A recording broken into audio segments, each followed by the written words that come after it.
Со учество на младите борци на Спартак Кочени, Балканец и Олимпија Штип, 7 мајот Прилеп, Тефијус од Скопје и на Неготино, се одржа меморијалниот турнир Легендите на Спартак.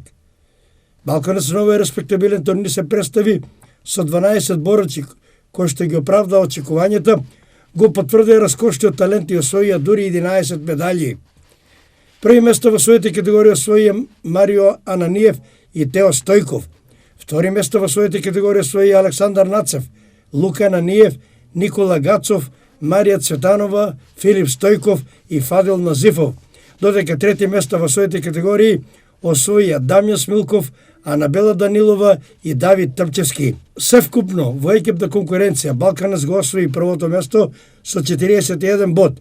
Втора беше екипата на Олимпија со 36 бодови, а трето место освои екипата на Спартак со 31 бод.